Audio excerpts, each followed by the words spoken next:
Hello, and welcome back to the show! Before we get started, make sure you like, share, and leave a comment at the end of the video. And if you like the show and want more, make sure you check out our Patreon, where you can access content like behind-the-scenes vlogs, previews for up-and-coming projects, gaming sessions, and exclusive bonus episodes. Also, make sure you check out our Etsy shop for merch. We have plenty of shirts, mugs, and even stickers. And lastly, if you want to follow us elsewhere, look for @RyanPotsFunny on all other platforms. Now on with the show.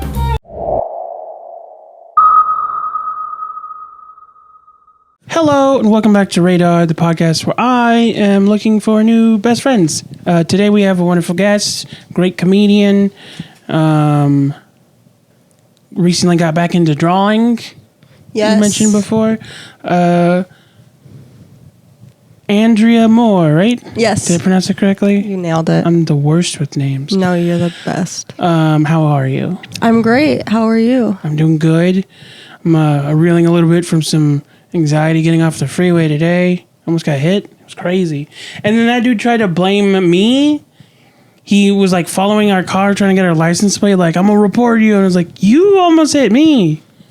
Bonkers. That's smart on his end. Except for he was in the wrong. But who's going to know? God. That's what I'm going to do the next time I clearly am in the wrong and fucked up. Just film. I'm going to be like, you're actually in the wrong. So before I forget, because ADHD, you have a show tonight, actually, right? Yes, tonight. Yes, because this comes out Thursday the 5th. It's called Peacock at, what was the bar again? Club TG in Atwater Village at 8 p.m. Hell yeah. I remember Atwater. I haven't been to Atwater in a while. Is that where, if I remember, is that where Wino Vino is at? Yes, which has now, that's their dead name. Now it's Nico's. Oh. Yeah, new owner, Nice. I guess. Is it still a wine bar with a Yeah, cell? I have not been back since the rebrand. No, yeah, me neither. I didn't even know about that. Yeah. I think that's good because I don't think anyone knows how to pronounce their name. Yeah, I don't think I ever learned. I mean, I knew what it was. I knew where it was. But, yeah. I always just called it Wino Vino, but I've heard people say Enos. Eno. Or Oh, no. Owino. Or Owino. E-I-E-I-O. That's where the farmers go. So true. Bev Mo. I'm all over the place. I haven't taken my ADHD meds. I should. Which ADHD meds are you on? I am on Strattera. Oh. It is a non-stimulant. It sort of works like, not an antidepressant, but it helps with anxiety and it helps with focus. And those things combined are meant to help with memory. Because that's kind of my biggest thing is I forget things. I forget where I am. I forget when I have appointments. So I take my Strattera. What is my name? Andrea? You don't need the drugs. That was perfect. You'd be surprised. One time, I notoriously forgot Josh's name, and we worked together. Wow. And it's such an easy name to Josh to remember. See, I'm already messing up. I said to Josh. That doesn't make sense. Why didn't you take your Strattera today? I forgot. The irony. That's the worst thing about ADHD meds is you still have to remember to take them. That's like the most annoying. Well, we're getting. So how long? Because I got to be structured. Structure is key. For going back to the comedy, how long have you been doing comedy? I've been doing comedy since like 2016. So Pretty good. 8 years. I think Is that 8 years? No, 16, it's 9 17. years. We're into 9 years. Yeah. Yeah. I technically started in 2015. I did 3 open mics in 2015, but I wasn't doing it regularly till maybe January of 2016. Okay. That's when I started going to Chatterbox. We all know Chatterbox. Steve was on the old show. I gotta start bringing up the old show. We're in the new show. Am I supposed to be looking at the camera or you? I do for effect. Makes people feel comfortable. Okay. I'm going to look at you because you're looking for a new friend. Yeah, I should see that's another thing. Premise. Eye contact. Yeah. No. Do whatever you feel comfortable with. I just feel kind of disingenuous looking at the camera because No, yeah, I get it. For sure. They're kind of like fake friends. Yeah. You're a real friend. Well, so you also identify as autistic, correct? Yeah, depending on who I'm with. Like, if they're going to be cool about it, I'll identify. Yeah. But if it's going to be someone who's like, is kind of ignorant about it, or if it's not going to, sometimes you tell someone and they're like, oh, that's like awesome, or that puts things into perspective, or now I know if you interrupt me, it's not like intentional or rude. You just didn't know where the pauses were. But other times, it's like, oh, so you don't know anything, so you think that translates to like I'm an asshole or something, or like I've gotten into some like 100%. I've gotten into some like weird interactions. There was this girl that like woman. So there's this older woman that like she used to be a girl, was interested, but now she's it used to be girls. That's a joke about. Okay, there's too many layers to these bits that I now have to explain. Internet trolls think that I am trans because of my voice. I'm not. I just sound like this. So the other night, I just out of curiosity, I was watching a video about how to it was like directed to trans women, right? About how to feminize your voice. I have seen those. Yeah, and then my boyfriend was on the other side of me, and he was watching a video about how to make those metal noise, like the scary sounds that metal singers make without hurting their voices. It's hard. And I don't like metal music, but he does. And then when I watched this video, I was like, wait, it is a craft.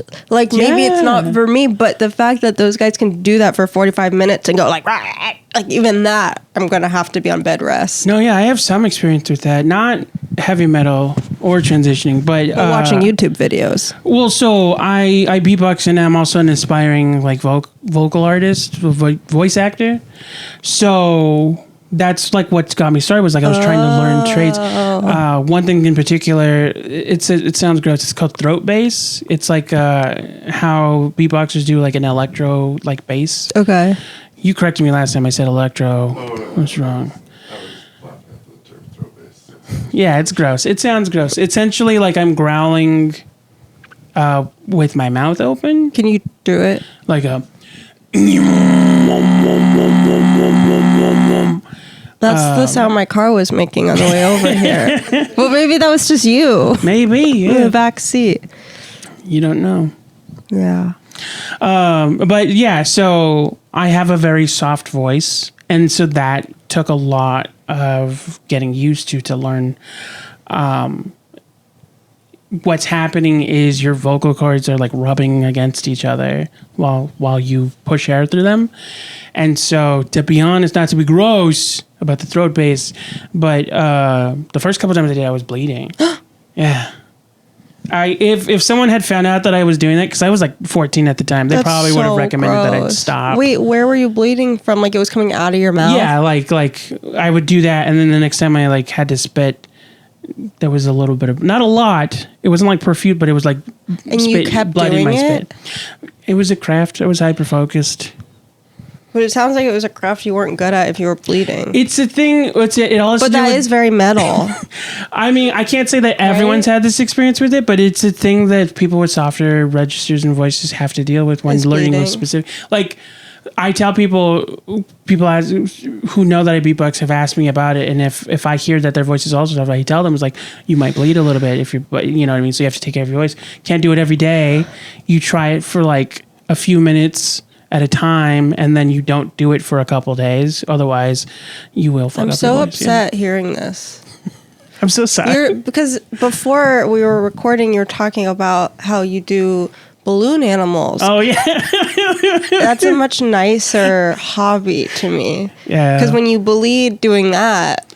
The irony of it is so I enjoy that I'm good at balloons. I don't enjoy the actual making of them. Yeah. Because they squeak a lot. You could put in earplug. You could put in those autistic headphones. Yeah, I have some. I have a... In case your podcast host starts yapping about something you're not interested in, you can just put on your autistic headphones. Is that that's what we're going to call Josh's? He has some thick ass like purple headphones. Wait, why do you have internet trolls though to bring it back? I'm going to be your Stratera today. Because I post clips and I don't remember what joke it was about. It had I'm assuming it was either a clip where I talked about being a guy, or it was a joke that I did about dating. And just, it's like once in a while, people will be like, you'll never be a man. You'll always be a woman. I'm like, I was never a woman, dude. Yeah. This is just how I sound. Right. And that's pretty much all that it is. Are these clips that go viral and so you've kind of like passed the threshold? Because sometimes, like I've had a clip, people are usually nice, and then when my clips hit a certain number of views, it's like the floodgates open, like and anyone who has anything to say, like I remember I had a clip go viral, and I was like, this is awesome, a clip is going viral. But then I got a comment that was like, why her head so big? And that really upset me, because I started looking at my body and I was like, so I'm small, I'm 5 feet tall, right? But I think my head is a normal size, which makes it look big on my body. Like, I don't think I have a big head, but I think proportionally. Yeah. And I remember asking all my friends, and they're like, no, you don't have a big head. And then I asked my friend, you know how sometimes you have a friend that's like, it's not like they're autistic, but they're a little mean. And if they were autistic, it wouldn't be mean, but they're not autistic. Yeah. So you're like, okay, you're a little mean. I asked her, and she was like, yeah, you have a big head. So that's how I knew, though, that commenter was correct. Right. Because I asked my mean friend, and she was the only one who was willing to be honest. So it was kind of like that meanness was actually an asset. Because she's being blunt but honest. Yes. Right. Yeah. Because ideally, I think she would have been like, here are a bunch of compliments. Here's the truth, and here's another compliment. But instead, there was no compliment sandwich. Oh, yeah. I've heard of that recently. It wasn't like, oh, this is such a funny clip. You look so great on stage. Your head looks a little big, but don't worry about it because it's a funny clip. And instead, it was just the middle part. But she's busy. Maybe that's why she's mean. She's in a hurry. She has other stuff going on. It was really cold when we started the podcast, and now it's a little warm. That's not a complaint. It's an observation. We're active. Yeah. I mean, it's a hot day. We always recommend it just in case, because it's like we have so much technology running like that. And when there's more than like 2 people in the room, it can heat up fast. So without the AC blasting, it like gets out of hand. I think it's because our throats are going so hard. Yeah. We're working up a sweat. Talking about throat bass. Yeah. I like doing the throat bass. I don't know. I'm going off on the side tangent. I wish that I could develop it to the point of throat yodeling. I don't know if you've seen this. Isn't that just yodeling? No, throat yodeling is like those monks. Do we have the space to find it? He'll look for it now, and then we'll just edit to the... We'll fix it in post. I say that a lot, and it bugs him because he's the only one fixing everything. Yeah, because when you're saying we, you mean Josh. Yeah, Josh does everything. My head hurts. There's a tea for that. I'm also sick. There's a tea for that. And I can't sleep. Aw. Well, there's a tea for that. Where are you finding all these teas? Legacy Teas and Spices, of course. What if I just want black tea? They have that. What if I get tired of regular tea? Well, you're in luck. Legacy has a wide array of blended teas and flavors, including favorites like Peach Lavender Rose, Passion Fruit Hibiscus, and the all-time bestseller, Vanilla Lemongrass. Here, see for yourself. Wow, I can't wait to try it. Make sure to go to legacyteasandspices.com and use coupon code RYAN20 for 20% off.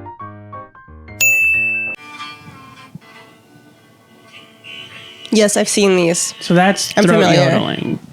Yeah, that's cool. And it's the same thing I'm doing. I just am not as developed. Like you know what I mean? It's like learning to sing. Like some people can hold a tune, but that doesn't mean that they can sing. Yeah. And you're at a much lower elevation than those guys. True. Maybe that's it. Maybe we'll climb on the roof later. Yeah, it's a lot like being in Mongolia. This is the second floor. It is. What were we talking about before I got distracted? Okay, you forgot to take your You were talking about the internet. You are not trans. I'm not. But it would be okay if he was, but you're not. But we're pro. Just want to put that out there. Yeah, we're pro trans. We're definitely, yeah. But we're also pro people not being trans if they don't want to be. pro queer, trans, non-binary. Pro cis. I'm pro cis. I was not heading towards this on purpose, but this past week I got in an argument with somebody because I posted a clip of an old episode of one of the sideshow that we used to do. It's a Spectrum, and in the clip we were talking about like why a lot of my guests, my autistic guests, happen to be women and female presenting non-binary. Yes, I have thought about that a lot. Which I have a theory about this in the clip, and then I talk about it in the what I say in the clip was like, right now that's who's having the conversation. At least like that's who I'm coming across. I reach out to anyone that I come across. It just so happens that the people reaching back to me happen to be a lot of women and female non-binary, and we have a whole. But before we get into, because I do want to hear what you have to say, and then there's this non-binary person comments and is like, well, you need more representation of that in your episodes, and my brain froze for a minute because my first thought was like, isn't what I'm saying now that thing that you're talking about? And then when I commented the same thing I say in the clip was like, look, I have the guests that's like the people that are on are the people that said yes. I can't control who chooses to come on my show, but they're all invited. And then I thought about it and I was like, wait a minute, because I've been doing it like 6 months now. I was like, I have had several non-binary guests on. And I said that. I was like, wait a minute, do you even watch my show? Because I've had several non-binary guests. Yeah. And without even acknowledging that he was wrong, they were wrong. I have no idea what they're non-binary. That's what it was. Anyway, they responded, well, that makes me happy to hear that. I'm glad that you listened. I'm like, this existed before you said anything. And then they kept doubling down and it turned into like, after a while they were like, you're excluding me. Your podcast is dividing people. It's a bad show. I don't like it. And I was like, you don't even watch it. He'd never seen, I keep saying, I have no Canceled. idea. I would deserve it for this, not for that. I was accurate then. I'm tired. I swear that's not an excuse. Anyway, they were fighting on me. It was like, you don't even watch. They've only ever seen my clips, and they said it's because they have ADHD. I'm like, well, I have ADHD, but not to everyone. I can't speculate on that. I can take your word for it. But the fact of the matter was, you don't watch the show. Ryan, I have such a simple fix for this. What is it? Invite them on the show. I'm not gonna. They were rude. But that's all they're trying to do. This could have you could have saved so much time by just respond every time someone comments on any clip. Right. I don't think your response should be to engage with them in any way except to say, come on the show. Come on the show. And then if they actually reach out to make plans, block their ass. That's true. Because then what it'll look like is that you said come on the show. So anyone who's coming across your clips and seeing the interaction, it's like, right. Well, Ryan's innocent. He did the best thing. He did the best thing you can do. Yeah. And they never even responded. And the person seeing this won't know that it's because you blocked their ass.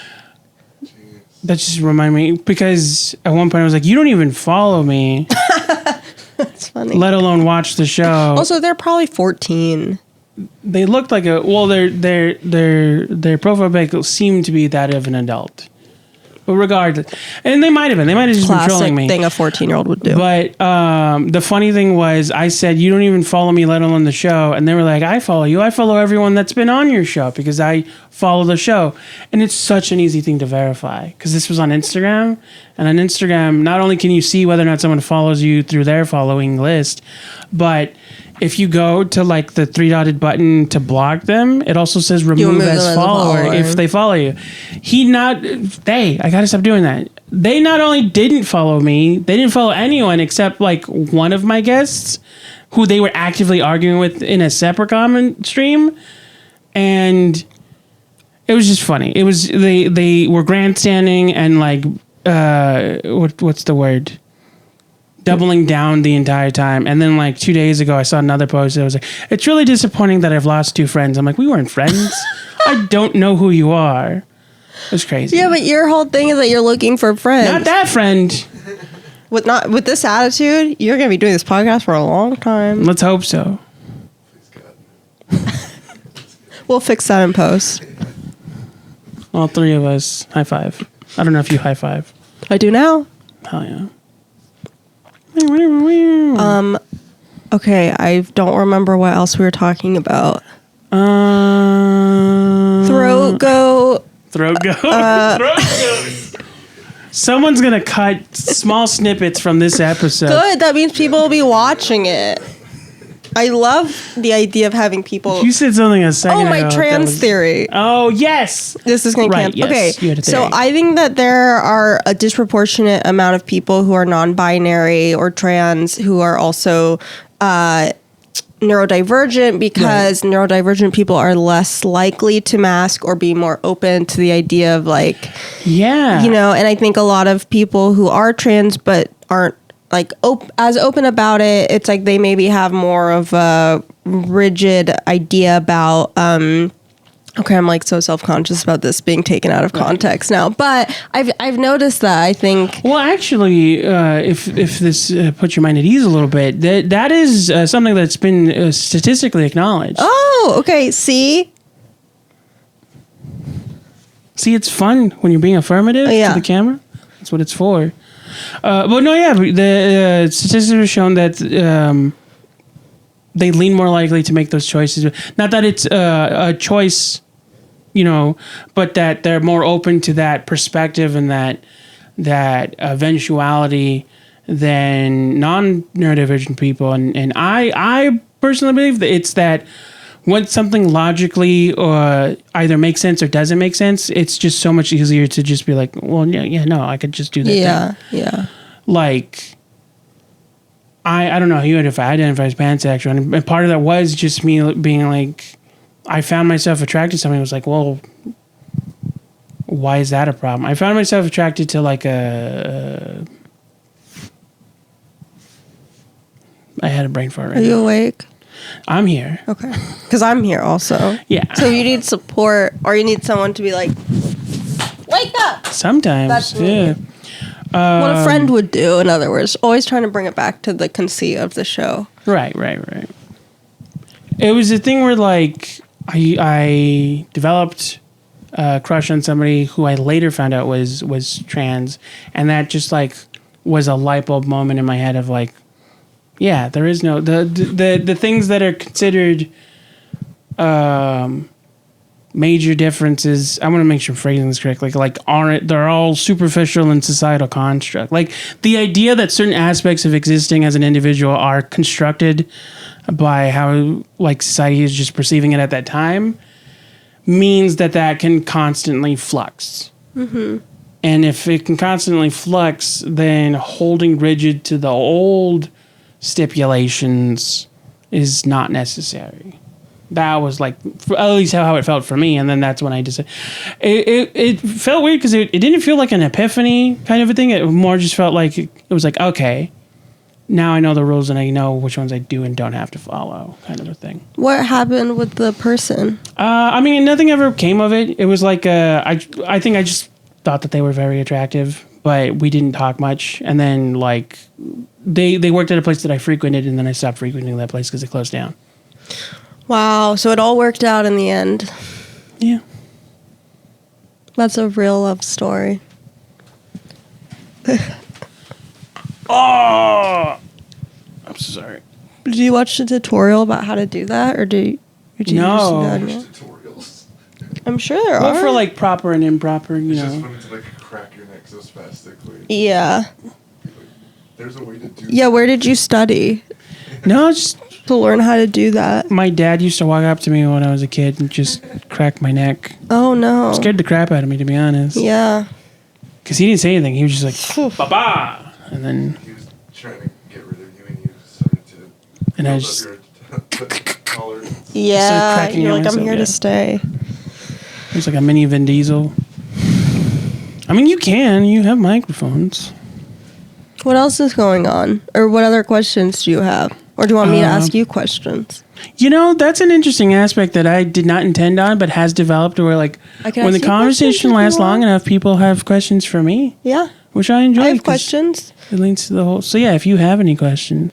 What spurred wanting to get a diagnosis or looking into that? A few different factors. So, there was always speculation throughout Spectrumlation. Sorry. It was just how quick you were with it. That was funny. Because I, would frequently show that I could understand the stuff I was learning. I just like struggled to apply it. Like one big thing was, to be honest, I still maintain this as an adult. I didn't like doing homework. I think homework is stupid. Homework is unnecessary and easy to cheat at. And proves nothing to whether or not that, I think tests are the only thing that verifies that you're absorbing the information. But regardless of that, so I struggled in school for a few years, and then, so there was always like suggestions that I get looked at. And I think that my mom, wanted to be aware and wanted to support me and was actually like the biggest supporter once I was diagnosed. But it was also that thing of like, you don't want them to. I think the biggest fear was them like giving up on me, like them just being like, "Oh, well, you just put them in special needs and that's it." So she fought for them to accommodate me as best as they could with the resources they had, and then eventually, that coupled with me getting older and starting to understand that I was different and like asking questions that pointed to that. But then I want to say the turning point was when the movie Temple Grandin came out, or Temple, I forget what it's called. But it was a movie about Temple Grandin, who was a husbandry scientist. They study like livestock and like their habits. And they were autistic. And they were not only like big in the science community, but they're also big in the autism community because they became a public speaker and advocate for that. And that's what the movie is about. It's like their journey, not only getting their doctorate, but also developing in society as an autistic person. And she saw that, and she saw a lot of similarities in how they were coming up and how I was being described at school. So it all just culminated, and we decided to get me tested. And then, like, I want to say a year and a half later, I had an official diagnosis. What was the testing process like? Like, what did they have you do? So first, they had me see a family psychologist, and that person did not themselves diagnose me, but they sort of just asked me questions about my personality, my day-to-day life, and what I thought about things, and then they made suggestions. And then I had to see an official child psychologist for the actual diagnosis. There's a lot of questions about how I felt about making friends and how I did in school, and a lot of questions about motor function. And to motor function, like handwriting, or because there's a few different things in my elementary years that were like a thing for me. Like the first thing was I've always had like coordination issues that affected my penmanship, but when I was learning how to formulate words like in unwritten paper, for some reason I could only understand the words if they were backwards. Oh, and so that's different than dyslexia, or is it kind of all under? I don't believe it was considered dyslexia. I do think that it was considered like a point to like how it pointed to like how I absorbed information differently from other people from what would be considered neurotypical. And so it was just a lot of like questions, a lot of like interviews. Kind of like this. Yeah. So at the end of this episode, I'm going to get a diagnosis. Maybe. No, I can't say that. I'm not a professional. I shouldn't advocate that. Don't put yourself down like that. But so I saw them, and then we tried to get accepted at the Regency program, and they wanted their own assessment, and they focused a lot more on the motor skills. They were looking. A lot of charities focus more, and it rightfully so, on people of higher support needs. And so if you register with a certain level of functioning, you were considered like on the wait list or like just not accepted. And so The short end of it was I ended up seeing 3 different doctors to confirm the diagnosis. 2 of them confirmed it. One of them disagreed with specifically. I was specifically diagnosed with autism spectrum disorder, but one person was trying to get it changed to Asperger's. Oh, which unsuccessfully. is now not. Yeah. We don't use Yeah, that this was in anymore. 2009, 2010, and the official DSM-5 adjusted that terminology in 2013. Okay. So, again, for the people that insist, Asperger's is no longer diagnosed. It's just what some people call it for no reason. And part of that is because Asperger was a Nazi. Yeah. And people, dude, I get into so many semantical arguments, which is ironic. People are like, well, he wasn't like an SS agent. It's like, no, but he was a Nazi in the same way that someone that votes for Trump is a Republican. Like, he voted for the Nazi Party. He was hired by the Nazi Party. He worked for the Nazi Party. I didn't realize there were people who, like, I didn't realize there were Asperger truthers about the specific. Yeah, That's very autistic to be that nitpicky. If you're just wanna doing that defend shit, the you're like an title. Yeah. autistic Nazi. Nautistic. Yeah. And that's in the DSM-5. Or it should be if it's not. DSS has 5. Then did I should things stop get making puns. easier after you got the diagnosis, or were you like, oh Scholastically, shit? yes. Like, I got a lot more official comment. Like, before, they were just trying to do whatever they could think of. Yeah. And then once I had an official IEP, I was granted more, some of the subjects I struggled with, I switched from the regular class to, I think the terminology was remedial class. It was just a simpler version of the course. And then I was allowed extra time on tests, or I was allowed to excuse myself to a private room to take the test if I found myself too distracted or overwhelmed. And then, so in that regard, that did get it. Once I had the actual accommodation and people recognizing that I was divergent and disabled, my grades went up substantially. I started my freshman year, I had a 1.2. Oof. Which affected my overall GPA. Had I not had that, I probably would have graduated with 4.0. I graduated with a 3.6. Okay. Which is still pretty good. Yeah. Yeah. I think that's a A-, a B+. I don't know. Were most of your friends on the spectrum, or? It's tough to say. Not at the time. I didn't know anyone else who identified with that except for the kids that were in the class with me. Mm-hmm. But as an adult, some people have discovered through late diagnosis. Mm-hmm. How is that? Well, okay, so let's actually officially get into this part. The second half is going to be a segment that we have with neurodivergent guests called It's a Spectrum. Woo! And is there music that's going to be edited in? There's a little title card, which we'll put right And there's going to be a little jingle?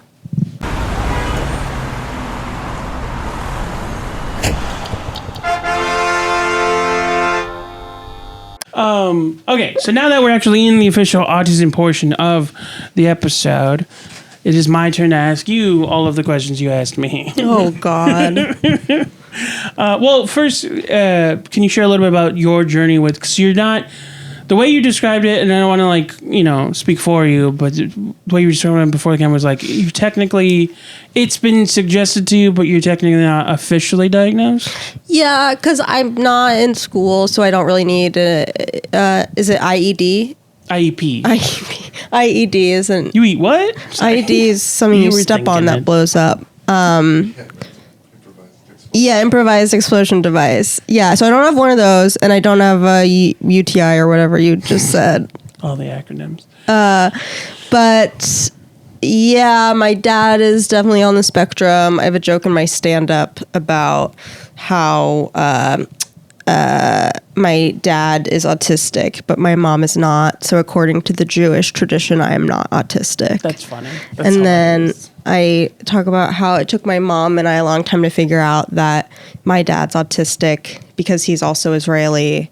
So that's why he couldn't make eye contact with Palestinians. And we're an anti-Zionist family. So that joke is okay to laugh at.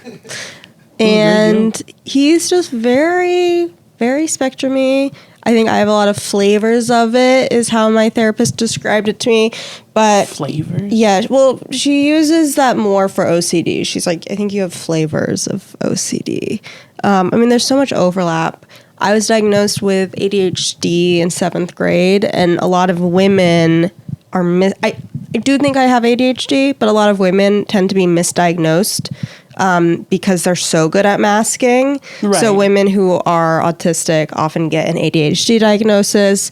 And I have friends, when I was younger, I had friends who, in retrospect, you know, they were diagnosed with ADHD, and I'm looking back, I'm like, yeah, they were definitely on the spectrum. Yeah. Also, in recent years, more statistics have shown that if you have one, you're 30% more likely to have the other. Interesting. I wonder, though, and this isn't me trying to be a contrarian, I wonder if that has something to do with the fact that parents who have resources to get their kid a diagnosis, that if you get one diagnosis, you might be more likely to get another because... Well, so from what I've seen, this demographic leans more towards the minorities of both groups. Okay. So like women, people of color, women of color. Thank you for pointing at me when you said women of color. I'm gonna get canceled. No. So I think that actually the stats, and that's the other reason for the thing I mentioned earlier was just a lot of the reason that's also why women and female presenting non-binary people are more centered in the conversation now is they are actually the people that we're researching more lately. Not that I'm not a professor. Not that people have stopped researching everyone else. Yeah. Just there's all this information that is just not known because for the longest time, Right. Women, I'm sure Weren't getting diagnosed. weren't getting diagnosed, or they were getting misdiagnosed, Yeah. and so it's an interesting thing. I definitely know that more often than not, a lot of people that I know have comorbid diagnosis of ADHD and autism. ADHD, as they call it. Yeah. I don't know, just stuff like reading about it and noticing how my dad acts and what I inherited from him, and kind of just, yeah, a lot of masking kind of. I remember reading once, I think this was on like a Reddit thread, someone described it as feeling like socially you're on manual rather than automatic. Right. Like everything is a little more slowed down and specific and thought through. Yeah, the way I've described it before is like people with, especially people who are late diagnosed and high masking, what happens is they end up developing a rule book. And they don't know that no one else has that rule book. And then when they become adults and they're told that, they can't understand why they're the only ones with the rule book. Yeah. What is in your rule book? It's hard to say. I've done a lot of work to demask. There's a lot of things that I've accommodated. Like, so if I am experiencing executive dysfunction and the person that I'm interacting with is unwilling to give me the grace to like finish the thought, essentially, get out of it. I don't apologize for my executive function because I can't. It's a physical thing that's happening in my brain, so I can't help doing it. And if we're in a situation where that person can't wait for me or they're unwilling, not to say that they have to be, just if they're not willing, then I've learned to just step away on my own. Create And my own space for that. When you say executive dysfunction, like in that type of moment, are you talking about it's taking you some time to articulate the thought that you want to communicate, or is it a freeze, or what does that look like? It varies. Sometimes it's one, sometimes the other. So like what I describe as an executive dysfunction, especially when I'm socially interaction, is either it can be several different things. Either like I'm not freezing on my own term, but I'm also not registering what the person in front of me is saying. It could also be like you said, like sometimes I have a hard time. I know the feeling of what I want to express, but for some reason I can't think of the specific words necessary to express that. And that's hard to describe to people because it feels like blankness. Like it's not that I'm struggling to find the right word. It's like I'm struggling to find words right now. And that's a hard thing to describe to people. And sometimes it's more just like burnout. Like, I'm having a hard time choosing to interact with people in that moment. Do you find that when you, like there's a day where you have more social interaction than is maybe normal for a typical day for you, that you get really tired? Like you could, because I've noticed that sometimes if I have a lot of back-to-back appointments or hangs with friends, or I'm going to a party, I can go home and fall asleep immediately. Yeah, there's definitely things that I don't necessarily get like sleepy. Yeah. The way that I've described it to people is like, the best term that I know for people to understand is social battery, but how I describe it is like, I'm not social body, social battery. Social battery. Yeah. For me, what it feels like is I'm not tired. I just no longer have the capacity to acknowledge other people's existence. Yeah. You know, like it becomes a thing where I think, you know, I am technically tired, but it's more of a thing of like, I can no longer think in my head, make eye contact, nod and listen and smile. Right. Instead, I'm only thinking of like, I'm hungry, I'm uncomfortable. Yeah. You know, I should be home watching my shows and I want to do that. Yeah. And it's like, it's not that I'm tired of the people themselves. It's just like something switches in my brain and it's just like, it's a, you know, how I described before, it's like, I just don't have the capacity for it, you know. My brain stops absorbing that specific information. Yeah. Yeah, something I've been surprised by is how normal people have been about, you're like, my social battery is so low, I can't listen to this woman talk anymore. Like, I've been surprised by how normal, and maybe it's just the people I hang out with, but like when I tell them, I think I'm on the spectrum, or like, I'm pretty sure I'm on the spectrum, they're cool with it and don't treat me differently. And if anything, have more grace, because I'm kind of worried if I share that with someone, they'll think I'm like, I don't know, like that it's like a disability or something, and not just a different way of seeing, of interacting with the world. I mean, all it means is like, I might not notice certain things, or I notice things and say them, and I didn't need to say them. Like, I remember my friend got a haircut that she really was stressed out about. She did not like it, and all of our friends in the group chat were like, it looks good, it'll grow back, I like it. And I'm like, I didn't notice you got a haircut. Right. Like, I did not say the thing I was supposed to say, but then she was like, no, that's actually really refreshing. That's nice that you said that, because it makes me less stressed out. Well, yeah, I mean, I think it definitely varies from people's experiences. I am someone who has very specific support needs. So I do acknowledge it as a, like, autism is technically not just a disorder, but also a disability, in the sense of like, it does impact daily functioning, even if it's, you know, it varies in how it impacts people. So, you know, I don't correct people who, like yourself, like consider themselves low support needs and therefore have a disorder, but not necessarily a disability. A divergence, rather. At the same time, I am someone who's impacted specifically. Like, I have a processing delay. Oh, okay. Sometimes it takes me a minute, and it's a thing where like the person I want to say I don't fight with, but I have to like remind them the most is probably my dad, because my dad, you know, he cracks your neck. Yeah. Well, he's the kind of dude that like grew up like, he's a very hardworking personality and things like that, and so when he gives instructions, it's not that he has like a specifically strict standard. It's more just like, it's how he functions. So it's how he recognizes other people function. So like if he gives you an instruction, his brain doesn't understand if you don't react right away.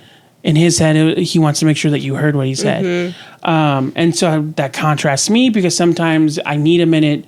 I'll hear all the words. I need a minute to understand all the words. And so bringing it though back to the point of what I'm saying is I do recognize it as I am disabled, because there are things that I can't do because of the things that happen in my brain. So that's also become one of my things as I've become an adult, is like acknowledging what is and what is not in my control, and specifically like learning what to call it and how to explain it to people. And then if I'm doing that for myself, that's the most that I can be doing. And so at that point it becomes on the other person whether or not they're willing to accept that. And it's not their job to accept that, you know what I mean? That's the thing that I do hold in my head for myself, so that I don't take it personally, of like, there's some people that just don't have the space for that. And that's okay. Yeah. Does it affect your driving? Because in my experience, people who are on the spectrum, sometimes I'm a little worried when I drive with them. Yeah, so I was telling a story earlier about being on the road. I do want to clarify, I don't drive. My brother drives me around. Oh, okay, interesting. Which was I misspoke. No. I wasn't assuming that you were driving or not. I'm thinking about, like, I have a friend whose daughter is on the spectrum, and he always talks about how driving with her is just very scary for him. And I've read about it, and it is, I think, harder because so much of driving is reading cues that are that are not directly spoken to you, and kind of interpreting what someone's going to do, and that reaction time. I mean, it can be. I think I'm a good driver, but I can see how it could be very hard for someone to like anticipate in that way. Yeah, so that is how it works for me. And that's how I usually explain it to people, because if it's not a physical disability, it's another thing that's hard for people to understand. Like, so you choose not to drive. It's like, no, it's not just a choice. Yeah, like, I have a reaction delay because I have a developmental delay. Right. Like, reaction. There's a lot of things that are contributing factors because I have tried to drive. Like for 2 years, my mom was teaching me to drive, but then every time we went on the road, it was, substantially different than just like doing circles in a parking lot. I know the physical mechanics of driving. Right. It's a thing of like, one, I can't keep all of the rules in my head because of my ADHD. Two, I get distracted by all of the visual and audio factors, like sounds coming at me, My brain doesn't know how to filter what is and is not important information. So, like, I can hear the people driving around me. I can also hear, like, birds chirping, kids walking up and down the street, and it's distracting me. Yeah. I also have extreme anxiety disorders. I am also blind in my right eye. Oh, wow. Which creates a window of, like, I can't see something approaching me until it's right here. Which is crazy, yeah. What? Blind spot. Blind spot, yeah. I have no peripheral in my right eye. And my right eye it can't focus. Like, I can receive image. I know what I'm looking at, but it can't focus on anything. It's all a blur. And he's terrible at parallel parking. I'm actually pretty good at parallel. No, I'm... just to list all of that stuff.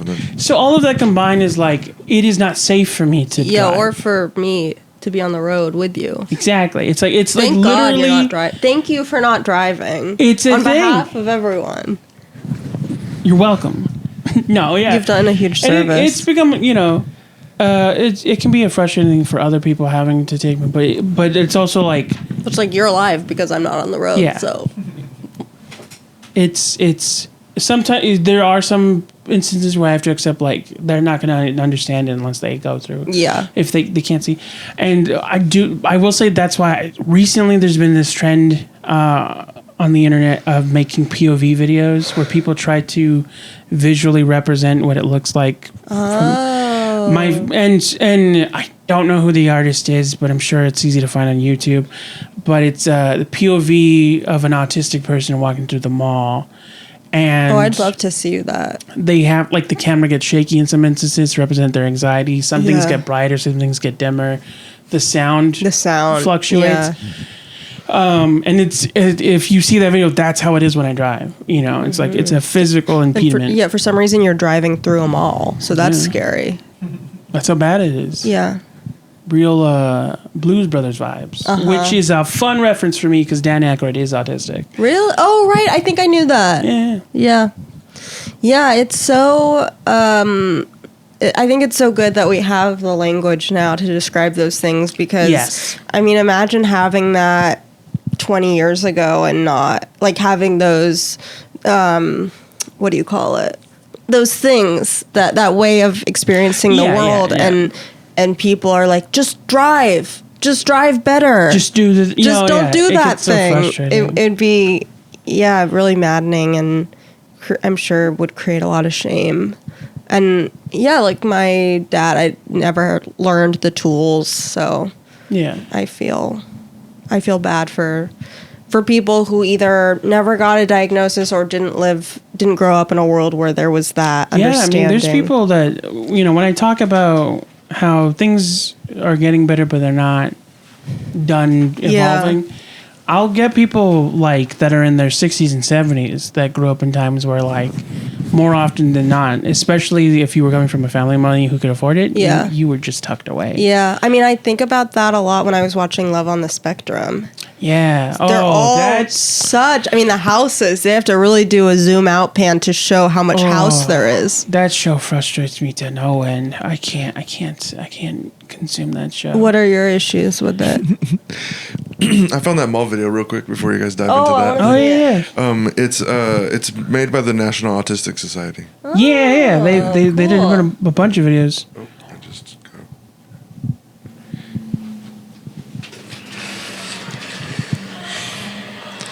It seems like having autism in this instance is like being on acid at the mall. Yeah. It seems like being on acid.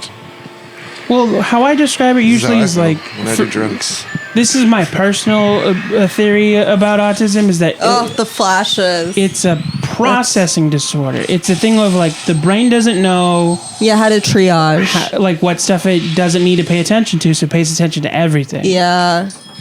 I would actually argue that being in the mall as an autistic person is more stressful than this.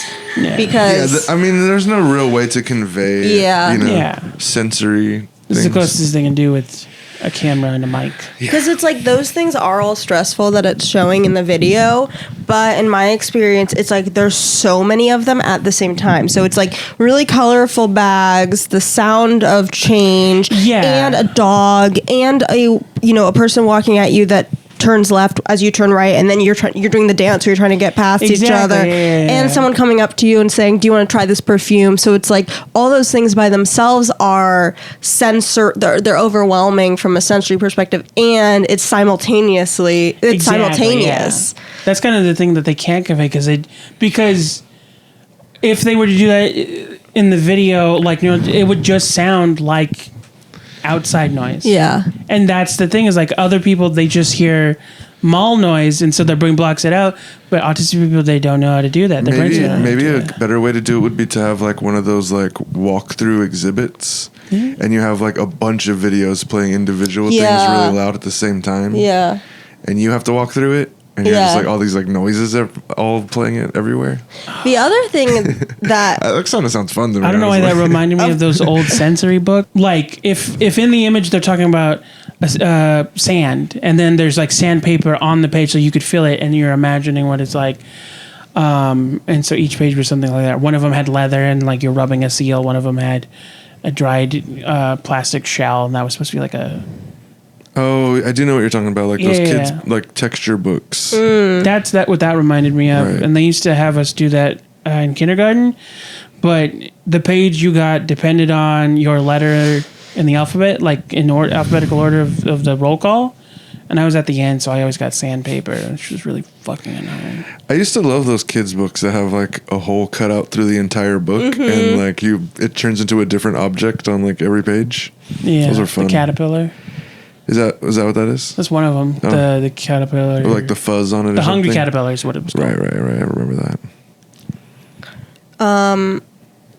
I was going to say that, even if you don't have autism, going to the mall can be very stressful. Yeah. For sure, especially But we on do, so that explains that. Yeah. That's always funny. It's, for me, not that this was you, because you do identify as autistic, but it's funny for me when someone's like, well, like, non-autistic people can do that too. That's what I go through. And then I'm like, yeah. Yeah, dude. Bom, bom, bom. Yeah. Yeah. I guess my point was like maybe there's a way where we can make the mall less overwhelming just in general. And, that's actually weird because they take autistic people in groups to the mall just to like go spend days, like people who take care of autistic kids. Yeah, but that's if you have a right. group of people and a guy waving a flag, you tend to avoid that group. So No, it's but a I lot mean, like calmer. for them, like if the mall is an intense place to be, Yeah, they're why- just like why is that Yeah. the- Well, that's what I'm saying is like it's controlled. You know, they're allowed to wear headphones Yeah, but as long as they have buddies. They do the pants thing. But I guess- still, I guess, maybe yeah. maybe they could go to the beach and rub the sandpaper Fuck sand, dude. instead. It's everywhere. Yeah, the sand's friends. everywhere, especially when you come back from the beach. I was gonna say something so smart and so funny. Now I can't remember it. The hypotenuse of any triangle. I don't know, just trying to make a hypotenuse pun. Because wish I it's got was to be high. smart and funny. Yeah, and funny. It's got to be smart and It's gotta funny. be everything. The only thing I think of was a bit from Key and Peele. Which is what? I What wish bit? I was high on hypotenuse. There you go. There you go. They did it. They did They it. fucking did it. Again, no, I'm just kidding. Is doing comedy and like going to open mics, how does that in your autism? Well, ironically, that has been a bigger help to me than some of the. So I took a, not that they weren't helpful, but I did. I don't know if it was specifically ABA, but I went through socializing training. Like I took classes on like how to talk in public, how to order for myself at restaurants, and for some Did they reason have those at school? No, it's like funded by like local government entities like Oh, okay. Kaiser and charities and whatnot. Okay. So it was extracurricular. Like I had to sign up for it through my insurance. I see. But And when did you take those? Like, how old were you when you did I want to say like 15 to like maybe 19. those? Okay. And then, and it helped me in the sense of like I knew the rules of social interaction, but as far as my actual social anxiety, it was pretty severe. Like when I'm comfortable with a person, I don't stop talking, but it's so hard for me to start that in the first place. Like I was a very quiet person to the point where even with those classes, I couldn't do things like order for myself at a restaurant. People, I'd go with my brother, my little brother, who I was in charge of because I was the older sibling. I'd take him, I'd figure out the bus schedule, and I would make sure that he ate, but he had to like buy the tickets in order because I wasn't willing to talk to people. Anyway, that changed when I started doing stand-up. Stand-up was something that I've wanted to do since I was 7 years old, which is crazy. And You're like, what's the deal with recess? right? Actually, it's the funniest thing as I have an old joke that I wrote in a notebook that is the exact same premise as a Mitch Hedberg joke What is it? about why do they give you receipts for food? What are you going to return it? That's funny. Yeah. And and then I thought of that. Not that Mitch Hedberg did not steal my joke, but I thought of it first, and then he came out with it in one of his specials, and I thought that was fun. That's a fun memory for me. But so comedy's always been a huge thing in my family, especially with me and my brothers. So it's stand up is something I've always wanted to do, and then one day, a light bulb moment. This was kind of an epiphany. I was like, I am an adult now. I have my own money. I could just not go home right away after work. You could So- even order food. Exactly. So I didn't. I walked. I mean, I did order food. I was going to Pasadena City College, and I was also no. I was working at a tea shop in Old Town Pasadena, and that's what I decided. I was like, I don't want to go home right away. So I found the Ice House in. It's in between Old Town. I'm sure you've been to the Ice House. I did the show there. My first ever live comedy show that I'd ever been to was Drew Lynch was headlining, and this was like 2 years after he was on America's Got Talent, so he was doing very well. And then I started something like flipped in my brain where I was like, I want to start learning how to do this now. So I walked up to one of the openers afterward, and I was bugging the hell out of him. He didn't want to talk to me, but I was asking him questions. He was like, yeah, they do an opening, just show up and start doing it. And so I did. And 8 years later, still going to open mics. What year were you born? You were born in 95? 95. 95. You've asked this before. I was just wondering real quick. I always sound younger than I am. How old are you, if I may ask? 31. Hell yeah. So you're 94? December 93. 93. I'm September 95. Okay. How old are you, Josh? I'm 34. Nice. I'm August 1990. Okay. Nice. Where were you born? Pomona Valley Hospital. Oh. I Okay. was born. I think it was purchased by the school, so it has a different name now. But I was born in El Paso General. Nice. I was only looking it up because I was questioning your timeline on that Mitch Hedberg joke. Yeah, I was curious about that. I wanted to Yeah, ask. because he did that joke. That joke was recorded in '99, so you were 4 when you wrote that joke. You wrote that Hell joke yeah, at dude. 3. Prodigy, motherfucker. No. No, Yeah. come on. No, it was probably after that then. I'm pretty sure I was like 7, but I had the same premise, and then I found out someone did the joke. And to me, it's a fun memory because it was like, oh, so I do have a mind for this. Every time I hear about that joke, it always reminds me that I love Mitch Hedberg. I'd watch his stuff all the time. And one time I was watching it and my dad was being audited at the time. That's so funny. And so when he was like, I can't imagine needing a receipt for a donut. Like, why do I need to have a receipt for a donut? My dad was like, I can. And that just always stuck with me. Funny. He's like, when would I ever need to prove that I bought a donut? And my dad was like, I could think of a situation where you get to prove it. It jumps to you in front of a Supreme Court like... It was just like such a dad moment. He was just like reading something and not even watching the thing, you know what I mean? Can you explain the sprinkles on your collar? Yeah, that reminds me of one time I was visiting my parents and my dad was sitting in a chair reading a book and my mom went outside to throw something out. She comes back inside and she's like, "Ugh, I just saw a rat." And my dad, without looking up from his book, goes, "I think I know that rat." That is so funny. I love dad comments like that. I know, me too. Unfazed dad comments. Unbothered. Great. That happened to me a lot as a kid. One time I... Seeing a rat or... No, or like I just like did not react to a situation. Like one time I dislocated my finger. Did you ever find it? No, I didn't mislocate. I dislocated. Dislodged. Doing comedy with an autistic person fucking sucks sometimes. Come on, give me a neurotypical co-host. How dislocated was it? Yeah. But so, yeah, I was writing a paper, and then this girl had secretly been sneaking out alcohol all day. Nobody knows why she drinks so much. Like, sneaking alcohol in school is one thing, but she was like plastered. So she's leaning all over the place. She bumps, like, she runs into me and shoves my hand forward. How old were you? I was 15. This is in high school. My finger went all the way back. Where's she now? I don't know. She was Stop there eating? or something. No. I think works at Kmart or whatever. Kmart doesn't exist. Does Kmart not exist discount. anymore? I don't believe I don't think so. it does. I think it's done. shut down I mean, as there might be like franchise. a couple random ones. Yeah. The same way there's like one Hollywood video somewhere in Arizona. Yeah. But so my finger, at first it was like, ow. And then I didn't think of it. And so You're like, what's a thing a neurotypical person would say? Ow. jerk. Is that right? And so I so grab my funny. pencil, and then when I go to write, my finger goes like that. And I realize that I can't close my finger. And I don't really feel pain in that moment. So I was just like, it can't be broken. But it won't close. And I'm like, well, I have to finish this paper. I'm literally 3 sentences done.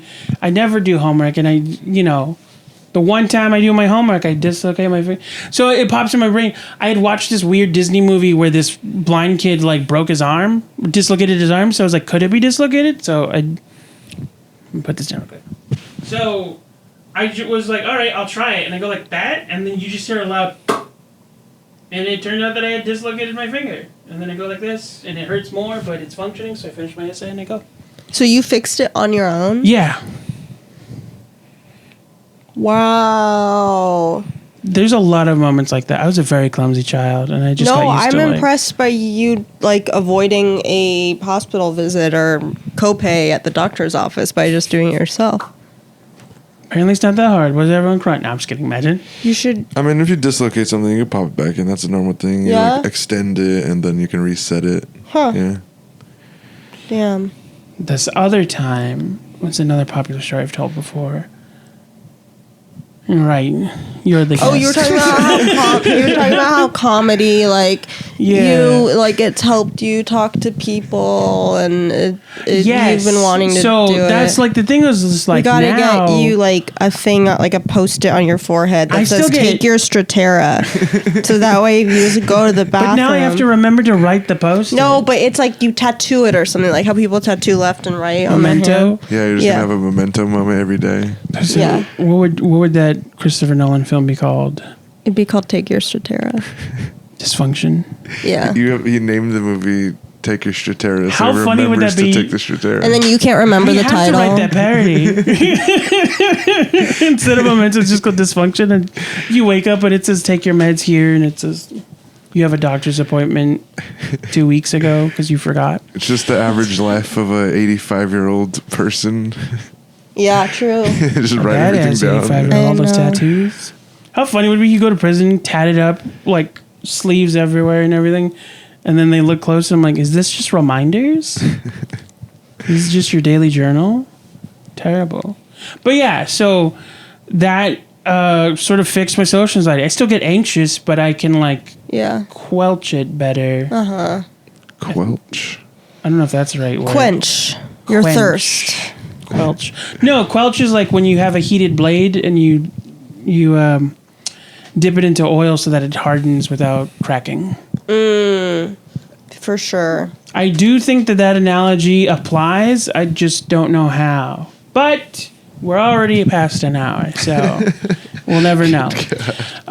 Before we go, thank you again for being on the show. You're so welcome. This has been fun. Do you have things to promote? Right? have a show Well, I have a show today tonight. at doors at 7:30, show at 8 at Club TG in Atwater Village. It's free. I forgot to say that at the beginning. It's free. It's a really good show. It's really fun. I don't know who else is on the lineup, but come maybe talk to someone, say hi, I'm autistic, and then they'll be nicer to you. And how can people follow you? What is your Oh, at? I'm at _or less on all social media platforms.